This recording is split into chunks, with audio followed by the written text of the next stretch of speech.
नमस्कार दोस्तों। आज मैं आप सबको समास के बारे में बताऊंगा। समास पढ़ते समय हमारे मन में कुछ प्रश्न उठते हैं, जैसे समास क्या है, समास में क्या जुड़ता है, जुड़ने के बाद जो पद बनता है उसका क्या नाम है और फिर उसे तोड़ने को क्या कहते हैं। इन सारी प्रक्रियाओं से गुजरते हुए इन्हें क्या कहते हैं और कैसे होता है, ये सारी जानकारी मैं आपको आज दूंगा। समास शब्द का शाब्दिक अर्थ है संक्षिप्त करना। ये दो शब्दों से मिलकर बना है, सम और आस।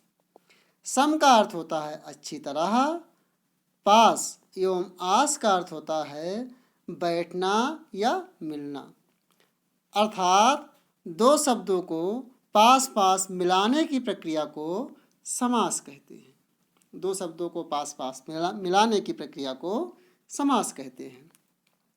आगे देखिए, जब परस्पर संबंध रखने वाले दो या दो से अधिक शब्दों के बीच की विभक्ति को हटाकर उन्हें मिलाकर एक नया स्वतंत्र शब्द बनाया जाता है, तब इस मेल को समास कहते हैं।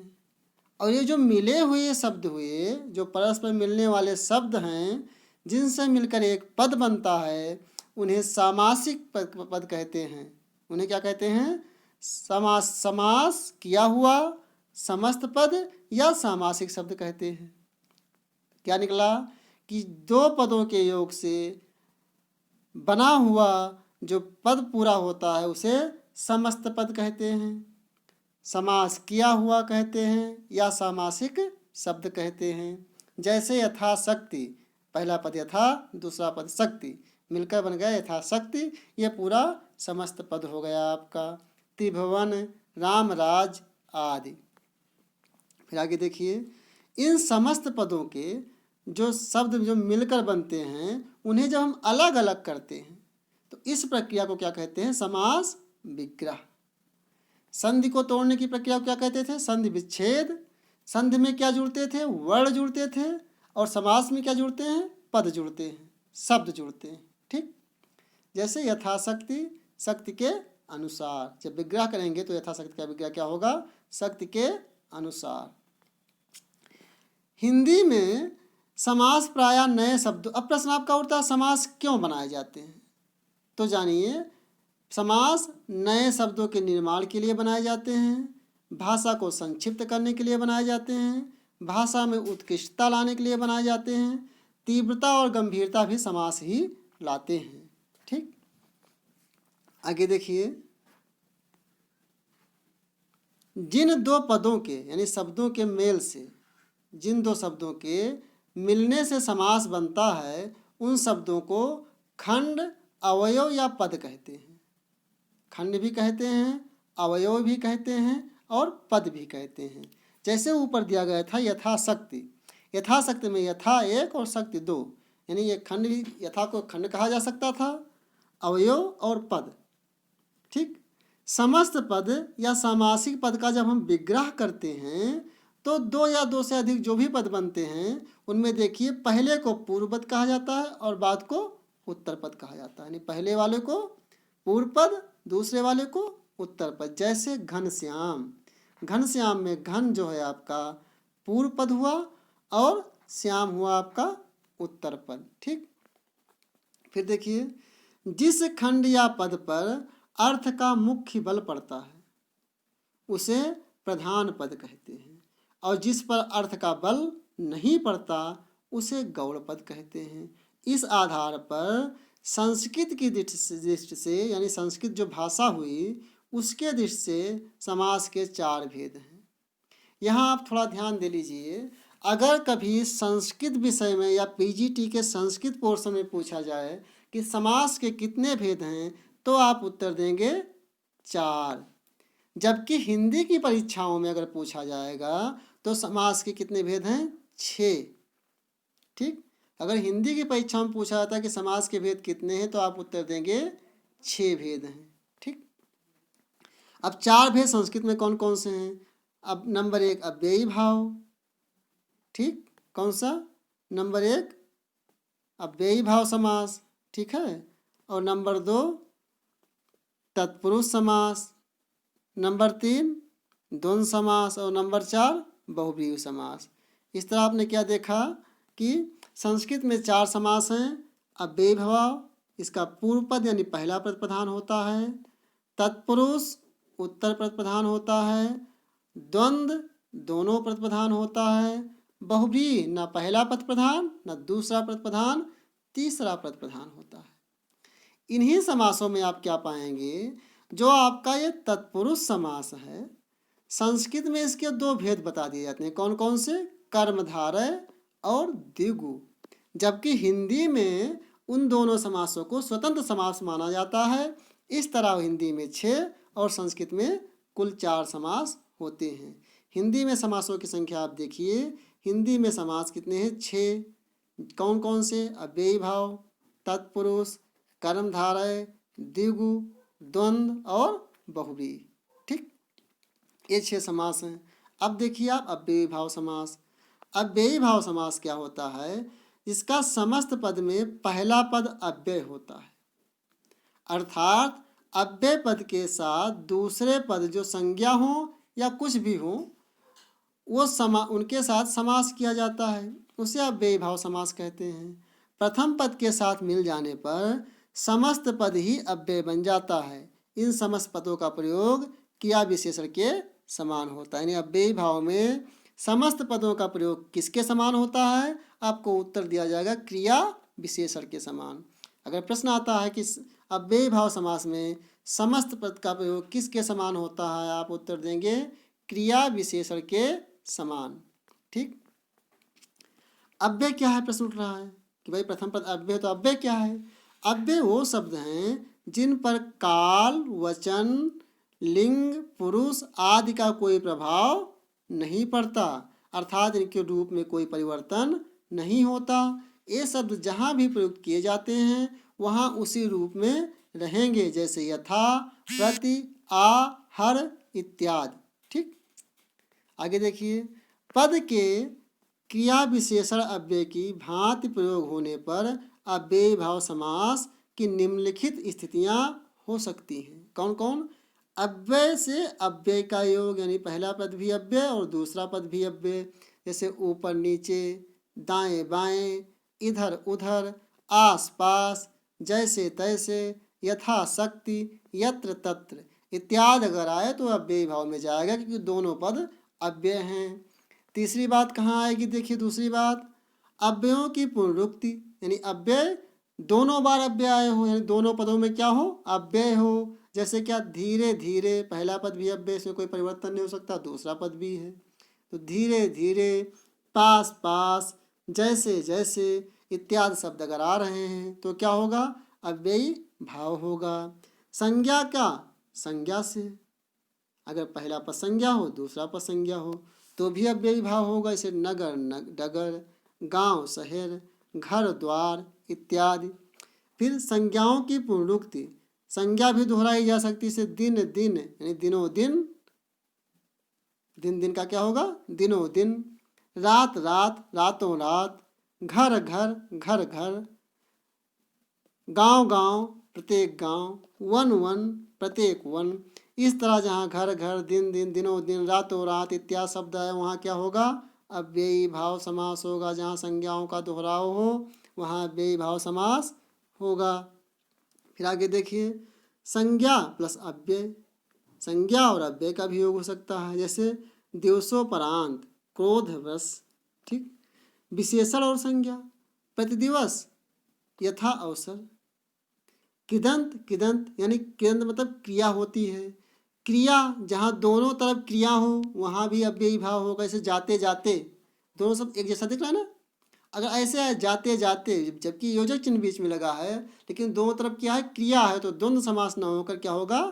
अव्ययी भाव होगा। अगर दोनों पद क्रिया हो, पहला पद कौन सा इसका? जाते, दूसरा पद कौन सा? जाते, इस तरह जाते जाते क्या होगा? अव्ययी भाव समास होगा।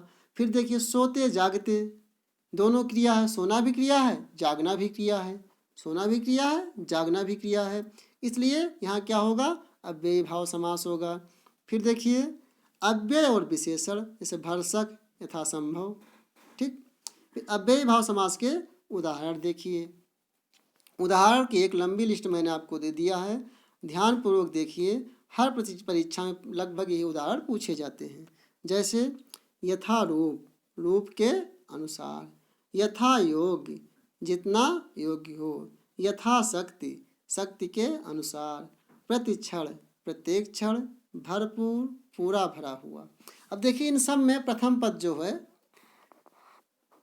प्रमुख है और दूसरा पद गौण है। जैसे रूप, अब रूप के बजाय यहाँ पहला पद कु लगाओगे तो अर्थ बदल जा रहा है, सु लगाओगे तो अर्थ बदल जा रहा है, यथा लगाओगे यानी कि शब्द का सार्थक प्रयोग इसके पहले पद के द्वारा ही हो रहा है।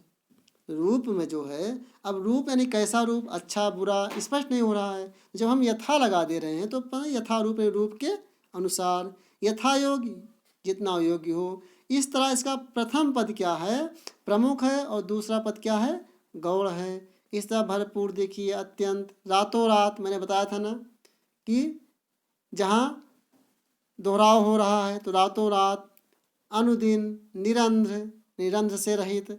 इस तरह आप देखिए आमरण, आजन्म, आजीवन, प्रतिशत, भरपेट, प्रत्यक्ष, प्रत्यक्ष यानी प्रतिधनाक्ष। आप एक चीज़ और ध्यान दीजिए, अव्ययी भाव समास में लगभग अधिकांशतः प्रथम पद उपसर्ग होता है। जैसे प्रत्युत्तर, प्रत्युपसर्ग है, यथार्थ, यथोपसर्ग है। इस तरह अगर आप देखेंगे तो बहुत सारा उपसर्ग होगा, या फिर हाथों हाथ, दिनों दिन, समझ रहे हैं, रातों रात इत्यादि भी अगर होगा तो भी वहाँ अव्ययी भाव ही होगा। फिर आगे देखिए, आगे आप जब आएंगे तो अगला समास आपका हो जाएगा। इस उदाहरण को आप वीडियो रोक कर एक बार देख लेना। अत्युत्तम, ये भी आपका अव्ययी भाव होगा। फिर निरामिष, बिना आमिष, निरुपसर्ग लगा हुआ है, ठीक। फिर आपका आ रहा है तत्पुरुष समास। तत्पुरुष समास में देखिए, जिस समास में दूसरा पद अर्थ की दृष्टि से प्रधान हो। क्या? जिस समास में अर्थ की दृष्टि से दूसरा पद प्रधान हो उसे तत्पुरुष समास कहते हैं। इस समास में पहला पद संज्ञा अथवा विशेषण होता है, इसीलिए वह दूसरे पद विशेष पर निर्भर रहता है।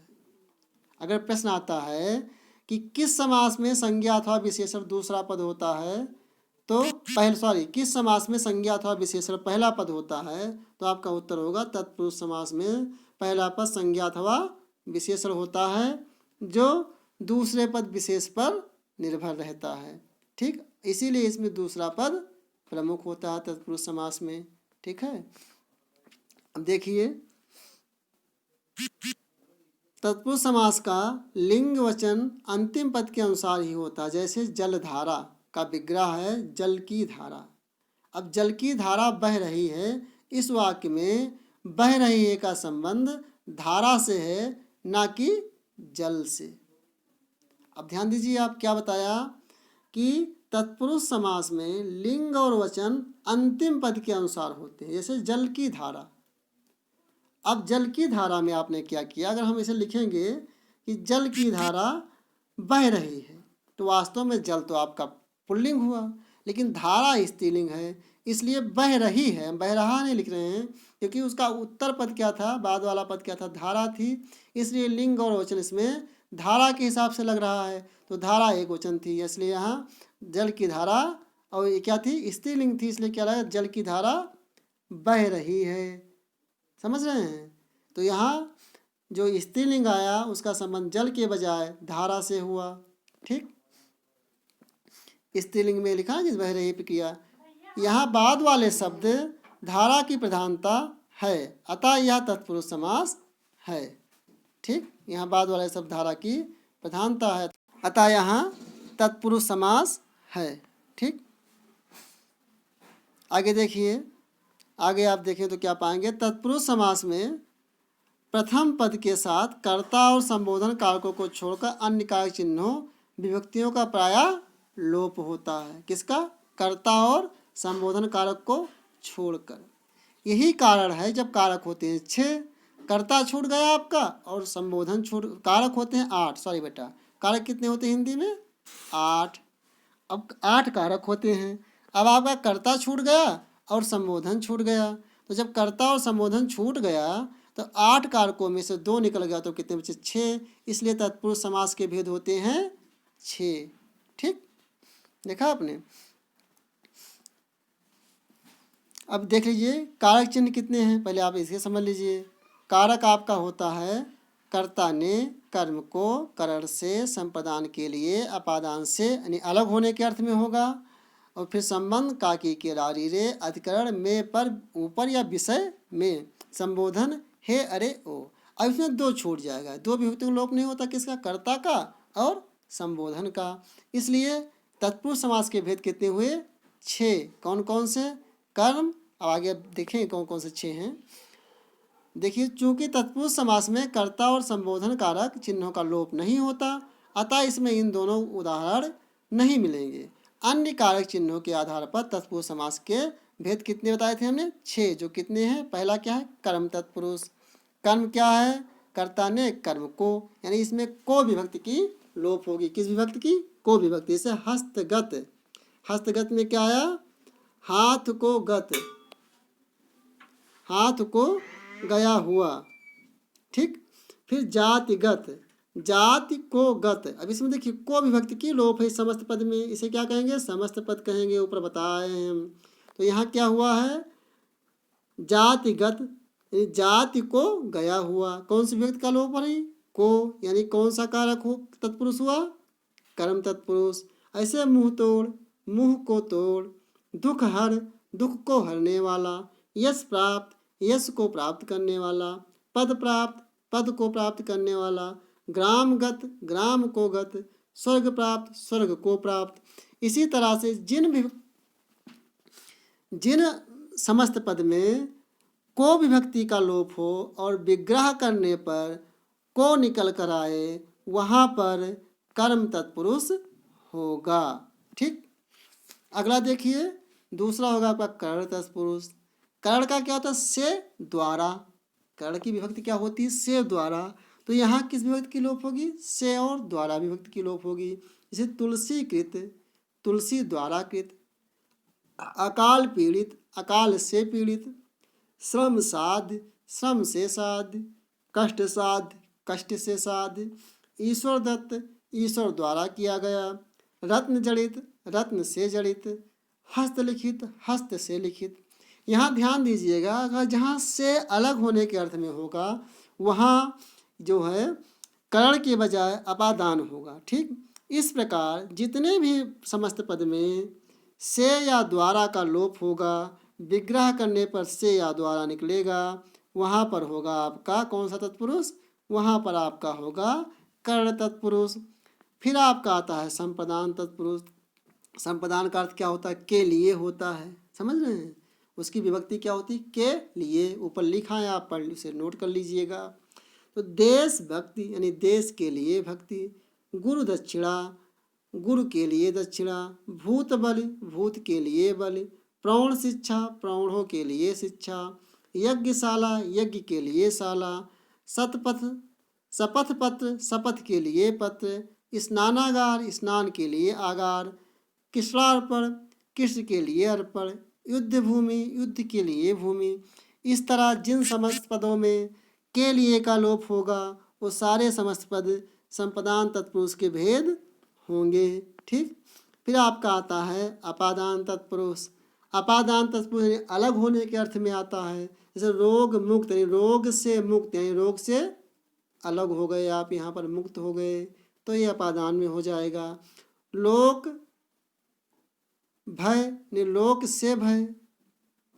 ये लोक भय, लोक से भय, यहाँ पर ये अलग नहीं हो रहा लोक से भय, इसलिए ये दूसरे वाले में जाएगा। करण, कर्ता ने कर्म को करण से, हाँ करण वाले में जाएगा। ये उदाहरण को हटा देना यहाँ से। फिर आगे देखिए, जल रिक्त, यानी जल से रिक्त, जल से खाली हो रहा है, समझ रहे हैं? देश निष्कासन, देश से निष्कासन, देश से निकाला किया जा रहा है। दोष मुक्त, दोष से मुक्त, अलग हो रहा है। बंधन मुक्त, बंधन से मुक्त, यानी कि बंधन से अलग हो रहे हैं आप। इस तरह जितने भी समस्त पद में जितने आपके समस्त पद होंगे तत्पुरुष के, उनमें अगर से का लोप अलग होने के अर्थ में होता है से विभक्ति का, तो वहाँ पर अपादान तत्पुरुष होगा।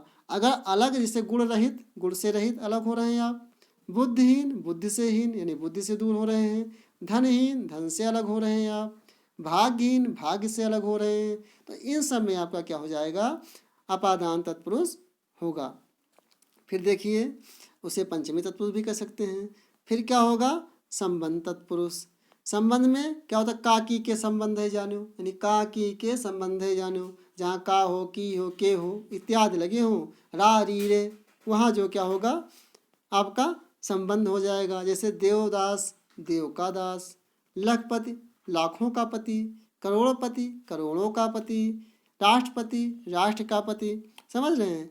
फिर राजभाषा, राज की भाषा, का की के होता है ना, राष्ट्रभाषा, राष्ट्र की भाषा, जमींदार, जमीन का दार, इस तरह जिन समस्त पदों में का की के रारी का लोप होगा वहाँ पर क्या होगा, संबंध तत्पुरुष होगा।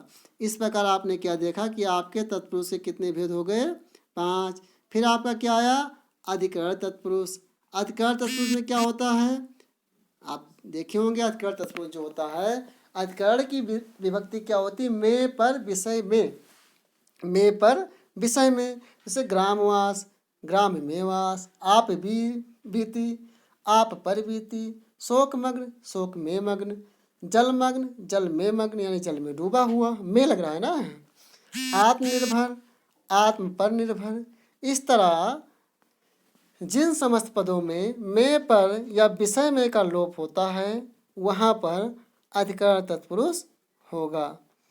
अब आप देखेंगे तत्पुरुष समास के कुछ उपभेद भी, ठीक, 6 तो आपने भेद देखा और कुछ उपभेद भी हैं जिनमें महत्वपूर्ण उपभेद जिनके प्रश्न पूछे जाते हैं प्रश्न परीक्षा में, उनके बारे में मैं आपको यहाँ बताए दे रहा हूँ।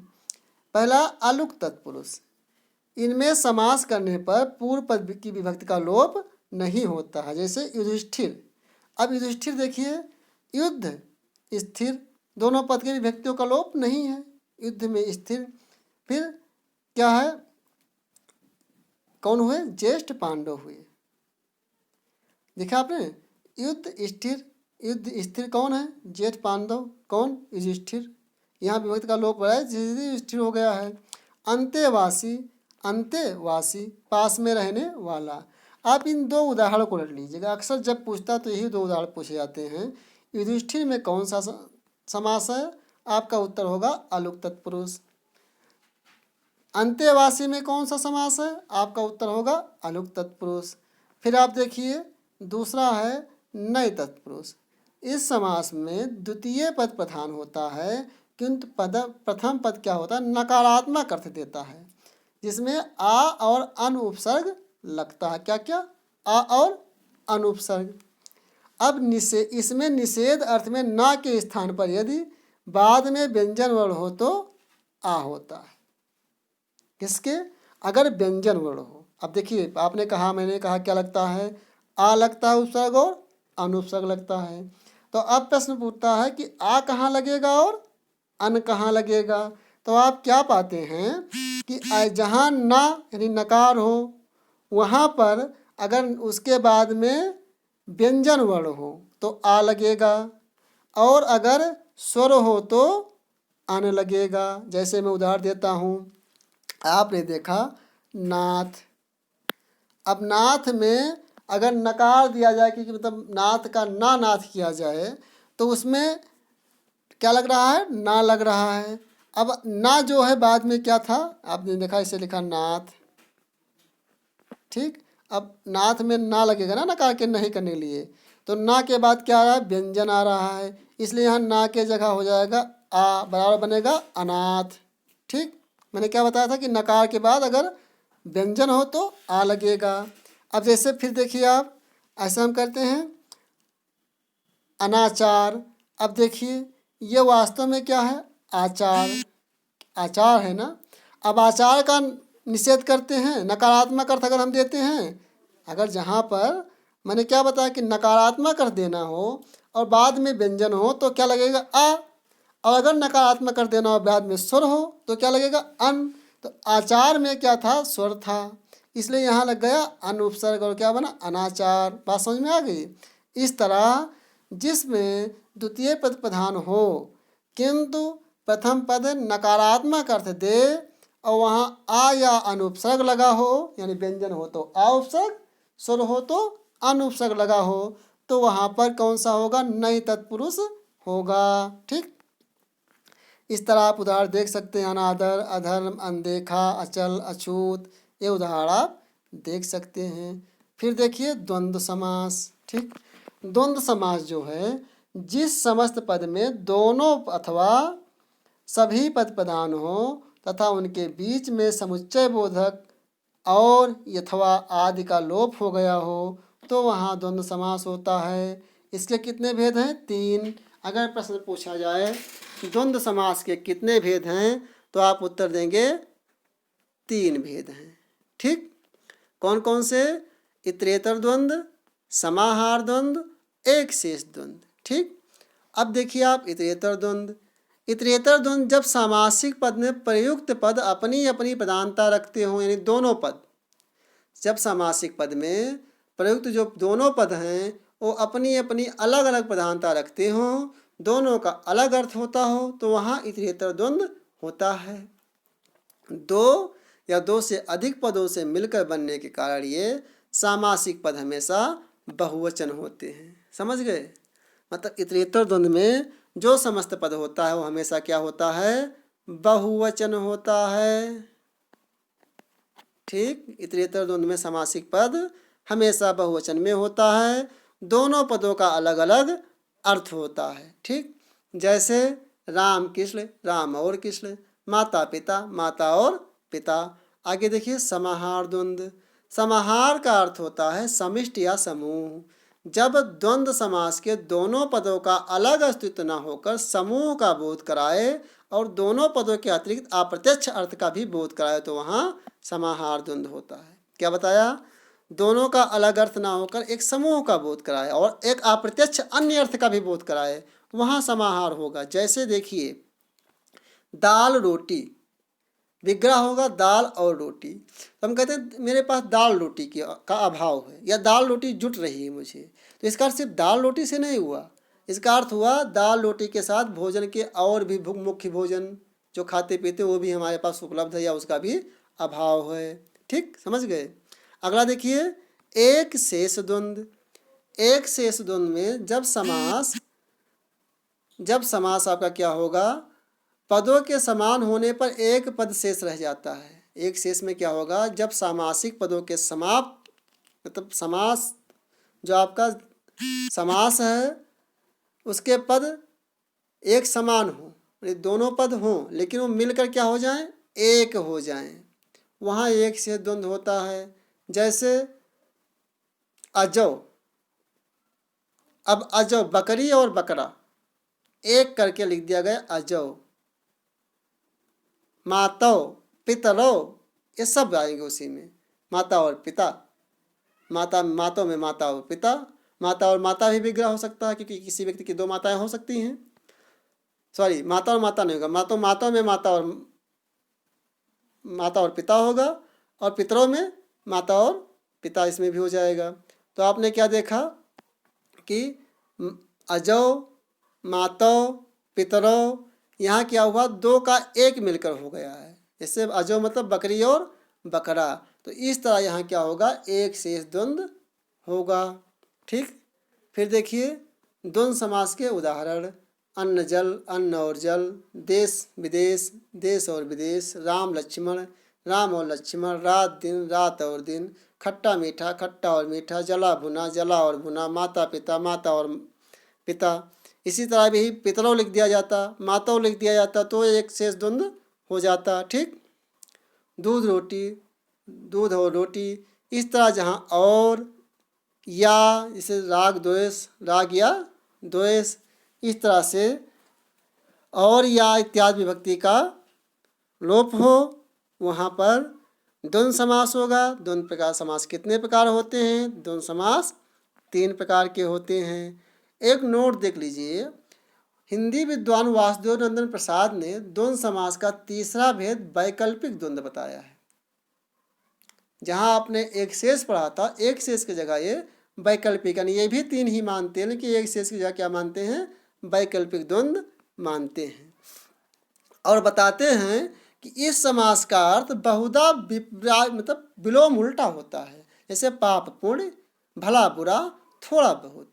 अगर प्रश्न में कभी ऐसा आ जाए पाप पुण्य, भला बुरा या थोड़ा बहुत, अच्छा बुरा, ज़्यादा कम, ये किस समास के उदाहरण हैं, तो आप देखो द्वंद्व, उसमें से भेद कौन सा है, तो वैकल्पिक, क्योंकि वासुदेव नंदन जी से वैकल्पिक का भेद मानते हैं।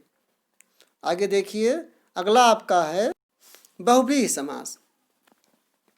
बहुव्रीहि समास में आप देखिए, जिस समस्त पद में कोई भी पद प्रधान नहीं हो, अर्थात समास किए गए दोनों पदों का शाब्दिक अर्थ छोड़कर तीसरा अर्थ या अन्य अर्थ लिया जावे, उसे बहुव्रीहि समास कहते हैं। जैसे लंबोदर, सामान्य अर्थ है लंबे उदर यानी पेट वाला, परंतु इसका भिन्न तीसरा अर्थ जाता है, न पहला पद यानी लंबा का भी कोई अर्थ नहीं, उदर का भी कोई अर्थ नहीं लिया जा रहा, यहाँ न पहला पद का अर्थ न दूसरे पद का अर्थ, बल्कि तीसरा पद अन्य पर अर्थ जाता है, नहीं लंबा है उदर जिसका, अर्थात गणेश। तो जहाँ न पहला पद प्रधान हो, न दूसरा पद प्रधान हो, कोई अन्य तीसरा पद प्रधान हो, वहाँ क्या होता है, बहुव्रीहि समास होता है। अब बहुव्रीहि समास के कितने भेद हैं, तो आपका उत्तर होगा बहुव्रीहि समास के 4 भेद हैं। बहुव्रीहि समास के कितने भेद हैं, 4 भेद हैं, ध्यान से देखिएगा। समानाधिकरण बहुव्रीहि, इसके दोनों पदों में समान विभक्ति होती है, जैसे पीत और अंबर, यहाँ अंबर पढ़िएगा, अंबर नहीं, पीत और अंबर, यानी पीत है अंबर जिसका, ठीक है, पीतांबर हो जाएगा। फिर देखिए व्यधिकरण बहुव्रीहि, व्यधिकरण यानी अधिकरण हो गया, इसमें अधिकरण व्यधिकरण यानी अधिकरण, इसके दोनों पदों में भिन्न भिन्न विभक्तियां होती हैं तथा बाद वाला पद अधिकरण विभक्ति में होता है। किस विभक्ति में, अधिकरण यानी में पर विषय वाली विभक्ति होगी, यानी बीड़ा पाणी, यानी बीड़ा है पाणी में जिसके, लगा ना। चक्र पाणी, चक्र है पाणी यानी हाथ में जिसके। शूल पाणी, शूल है हाथ में जिसके। तो जहाँ इस तरह में लगा हो और तीसरा पद अर्थ जाता हो, वहाँ व्यधिकरण बहुव्रीहि होगा। फिर देखिए अगला है तुल्य योगी बहुव्रीहि। तुल्य योग बहुव्रीहि यहाँ तुलना होता है किसके साथ, सह के साथ योग होता है, सह के साथ तुल्य योग बहुव्रीहि में योग होता है। और वहाँ तुल्य योग बहुव्रीहि या सह बहुव्रीहि भी इसका नाम है, कहा जाता है। जैसे नोट सपुत्र, अब सपुत्र देखा आपने, पुत्र के साथ, सपत्नी पत्नी के साथ, सपति पति के साथ। तो इस तरह जहाँ सा लग जाए उसका अर्थ विग्रह करने पर साथ हो, वहाँ पर तुल्य योग बहुव्रीहि होगा। नोट देखिए, सह समास होने पर सह से सा हो जाता है तथा विग्रह करने पर दूसरा पद जो प्रतीत होता है वह समास करने पर पहला पद हो जाता है। जैसे मैं बताता हूँ, सपुत्र लिखा है, सा पुत्र। अब अगर आप सपुत्र का विग्रह करते हैं, देखिए सपुत्र का विग्रह करते हैं तो होगा पुत्र के साथ, ठीक। अब ध्यान दीजिए, यहाँ साथ दूसरा पद दिख रहा है, लेकिन जब समास करेंगे तो सपुत्र, ये साथ पहले और पुत्र बाद में चला जाता है। तो क्या पाया आपने कि जब विग्रह करने पर दूसरा पद प्रतीत होता है, वो वास्तव में समास में पहला पद हो जाता है, और साथ यानी सह का सा हो जाता है। सह का क्या हो जाता है समास करने पर, सह का सा हो जाता है, ठीक। अगला देखिए, अगला बहुव्रीहि आपका है व्यतिहार बहुव्रीहि। जिस समास में घात प्रतिघात सूचित हो, लड़ाई झगड़ा सूचित हो, वहाँ व्यतिहार बहुव्रीहि होता है। जैसे मुक्का मुक्की, बाता बाती, घूसा घूसी, लाठा लाठी इत्यादि जो होंगे व्यतिहार बहुव्रीहि में जाएंगे। अब आप बहुव्रीहि समास के उदाहरण देख सकते हैं। अजान बाहु, जानू तक भुजाएं हैं जिसकी, विष्णु। अजात शत्रु, नहीं पैदा हुआ शत्रु जिसका कोई व्यक्ति विशेष समझ रहे हैं। इस तरह आप एक बात और ध्यान दीजिएगा, एक ही समस्त पद में दो या दो से अधिक समास हो सकते हैं। ये मत सोचिएगा ये एक समस्त पद में एक ही समास होगा। अब यहाँ केवल और केवल विग्रह की बात होती है। विग्रह के आधार पर आप बता पाएंगे कि वह बहुव्रीहि है या कर्मधारय है। इस तरह ऑप्शन देखकर भी परीक्षा में समास को टिक किया जाता है। अब आपके ऐसे उदाहरण रतिकांत, आशुतोष, पंचानन, वाग्देवी, रामायण, अष्टाध्यायी 8 अध्यायों वाला पाणिनि के व्याकरण, समझ रहे हैं। चारपाई वाले, विशेषकर चारपाई को चारपाई कहते हैं, उसे चारपाई चौकी भी होती है लेकिन उसे नहीं कहते, इसलिए बहुव्रीहि हो जाएगी। समझ रहे हैं। इस तरह जहाँ तीसरा प्रतिप्रधान हो वहाँ बहुव्रीहि होता है। बहुव्रीहि के भेद कितने हैं? 4 होते हैं, जिनमें तुल्य योग में क्या होता है? सा के साथ प्रयोग होता है, और व्यतिहार में क्या होता है? लड़ाई झगड़ा का वो होता है। इस तरह से आप देखिए। नागराज, नग यानी पहाड़ों का राजा है जो, कौन? हिमालय। वज्रदंती, वज्र के समान दांत हैं जिसके, कौन? हाथी। मारुत नंदन, मारुत पवन का नंदन है जो, कौन? हनुमान। जहाँ तीसरा पद आए वहाँ क्या होगा? बहुव्रीहि समास होगा। अगला देखिए, अगला आपका है कर्मधारय समास। जिस समास में उत्तर प्रतिप्रधान हो तथा पहला पद विशेषण अथवा उपमान जिसके द्वारा उपमा दी जाए हो, दूसरा पद विशेष अथवा उपमेय जिसके द्वारा तुलना की जाए हो, कर्मधारय समास कहते हैं। कर्मधारय समास के भी 4 भेद होते हैं। कर्मधारय समास कितने भेद होते हैं? 4 भेद। कौन कौन? विशेषण विशेष, पहला होगा विशेषण विशेष। इसमें प्रथम पद विशेषण और द्वितीय पद विशेष होता है। जैसे महाराजा, महान है जो राजा, राजा हो गया विशेष और महान हो गया विशेषण। नीला आकाश, नीला है जो आकाश, आकाश, आकाश होगा विशेष और उसकी विशेषता क्या है? नीला, यानी नीला हो गया विशेषण। इस तरह पहला कर्मधारय समास का भेद होगा विशेषण विशेष, जहाँ एक पद विशेषण और दूसरा पद विशेष होगा। ठीक, ऐसे ही आपका दूसरा कर्मधारय समास का भेद होगा, आप देखिए, उपमान वाचक। कौन सा? उपमान वाचक। इस कर्मधारय में एक पद उपमान तथा द्वितीय पद उपमेय होता है। एक पद क्या होगा? उपमान होगा और दूसरा पद क्या होगा? उपमेय होगा। जैसे बाहुदंड, बाहु है दंड के समान, यानी भुजा का उपमा हो रहा है, उपमेय का उपमा हो रहा है दंड से। यहाँ ध्यान देने वाली बात यह है कि इसमें पहला पद भी उपमेय हो सकता है, दूसरा पद भी उपमेय हो सकता है, पहला पद भी उपमान हो सकता है, दूसरा पद भी उपमान हो सकता है। इसकी कोई बाध्यता नहीं है।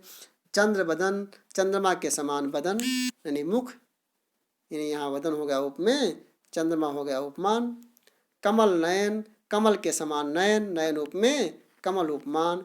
इस तरह आपने क्या देखा? विशेषण विशेष देखा और फिर उपमानवाचक देखा, जहाँ उपमान और उपमेय हो जाता है। तीसरा देखिए, तीसरा आपका होगा, जब आप देखेंगे रूपक कर्मधारय। कौन सा कर्मधारय? रूपक कर्मधारय। रूपक में क्या होगा? रूपक अलंकार होगा जहाँ रूपी का लोप हो। जैसे नर सिंह, सिंह रूपी नर, चरण कमल, कमल रूपी चरण, ग्रंथ रत्न, रत्न रूपी ग्रंथ, कर कमल, कमल रूपी कर। समझ रहे हैं। तो जहाँ रूपक अलंकार का रूपी का लोप हो, विद्याधन, विद्या रूपी धन, वहाँ क्या होगा? रूपक कर्मधारय होगा। और एक होगा आपका उभय पद विशेषण कर्मधारय, जिसमें दोनों पद विशेषण हो। जैसे नीला पीला, नीला भी विशेषण और पीला भी विशेषण। लाल हरा, काला नीला, जहाँ दोनों पद विशेषण हो वहाँ उभय पद विशेषण कर्मधारय होगा। कितना पाया आप? विशेषण विशेष कर्मधारय 1, उपमानवाचक उपमान उपमेय 2, रूपक कर्मधारय 3, उभय पद विशेषण कर्मधारय 4। इस प्रकार क्या देखा आपने? ये कर्मधारय के भी 4 भेद होते हैं। ठीक, फिर देखिए द्विगु समास। जिस समस्त पद में पूर्व पद संख्यावाचक हो और पूरा पद समाहार समूह समुदाय का बोध कराए उसे द्विगु समास कहते हैं। संस्कृत व्याकरण के अनुसार इसे कर्मधारय का ही एक भेद माना जाता है। बताया था नहीं, बताया कर्मधारय और द्विगु संस्कृत का भेद है, उसके द्विगु तत्पुरुष का यानी तत्पुरुष का भेद कर्मधारय, कर्मधारय का भेद द्विगु। ठीक, लेकिन हिंदी में स्वतंत्र है ये। 6 समास बताए थे। इसमें पूर्व पद संख्यावाचक विशेषण तथा उत्तर पद संज्ञा होता है। ठीक, स्वयं द्विगु में भी द्विगु समास यानी द्विगु शब्द में भी द्विगु समास ही है। जैसे एक लिंग, दोहरा, तिहरा, चौराहा। अब आप ध्यान दीजिएगा, जहाँ पहला पद संख्या आ जाए, दोहरा, तिहरा, चौराहा, पंच, समझ रहे हैं, वहाँ सब जगह क्या होगा? समास होगा। वहाँ सब जगह क्या होगा? द्विगु समास होगा। लेकिन कुछ शर्तें और कंडीशन हैं जो उसके नियम हम आगे बता दें। कहाँ पर संख्यावाची होने के बावजूद भी द्विगु समास नहीं होगा और द्विगु होगा, द्विगु नहीं होगा तो आखिर कौन सा समास होगा? पहली बात ध्यान ये देना है कि इसे आपका आ गया त्रिशूल, त्रिलोक, त्रिभुवन, नवरत्न, तो संख्या तो सब में है, तो जहाँ संख्या है वहाँ द्विगु होगा। बता दिया पहले पद में जहाँ संख्यावाची वहाँ क्या होगा? द्विगु होगा। लेकिन पहला पद संख्यावाची हो और अर्थ पहले और दूसरे पद के बजाय तीसरा पद निकले तो वहाँ बहुव्रीहि होगा। क्या होगा? बहुव्रीहि होगा। और एक कंडीशन हो गया। दूसरा कंडीशन नदियों के नाम के आगे, किसके आगे? नदियों के नाम के आगे अगर संख्यावाची हो तो वहाँ अव्ययी भाव होगा। जैसे पंचगंगा, ध्यान से सुनिएगा, बहुत पूछा जाता है पंचगंगा। अब ये देखिए, गंगा एक नदी का नाम है। क्या है? नाम है। इसलिए यहाँ पंच संख्यावाची होने के बावजूद भी या द्विगु समास ना होकर क्या होगा? अव्ययी भाव समास होगा। पंच यमुना, पंच सरस्वती, सप्त गंगा, इस तरह नदियों की, अभी सप्त नदी, पंच नदी, तो ये द्विगु होगा क्योंकि नदी कोई नाम नहीं है, नदी तो एक जाति है। तो नदियों के नाम के आगे अगर संख्यावाचक होता है तो क्या होगा? अव्ययी भाव होगा। इसको खूब ध्यान देकर आप समझ लीजिएगा। और दूसरा गिनतियों में मैं बताता हूँ। जैसे गिनती मतलब 1 2 3 4 5 6 7 8 9 होता है, तो 9 यानी इकाई को छोड़ दिया जाए। उसके बाद 10 से लेकर जितना भी आप ऊपर जाएंगे दहाई अंकों में, सब में किसी में भी द्विगु नहीं होगा। वहाँ कौन सा समास होगा? वहाँ द्वंद्व समास होगा। कौन सा समास? द्वंद्व समास। जैसे 11 में 10 और 1 11, द्वंद्व समास। 12 में 10 से 2 12, द्वंद्व समास। इसी तरह 25 में, 27 में, 30 में, 35 में, 40 में, 70 में, 80 में, 55 में, 65 में, किसी भी गिनती में अगर गिनती आ गई तो वहाँ पर कौन सा समास होगा? वहाँ पर द्वंद्व समास होगा। वहाँ पर द्विगु समास नहीं होगा, जबकि वो कुल संख्या ही है। धन्यवाद मित्रों। आज आपका वीडियो समाप्त हुआ यहाँ पर।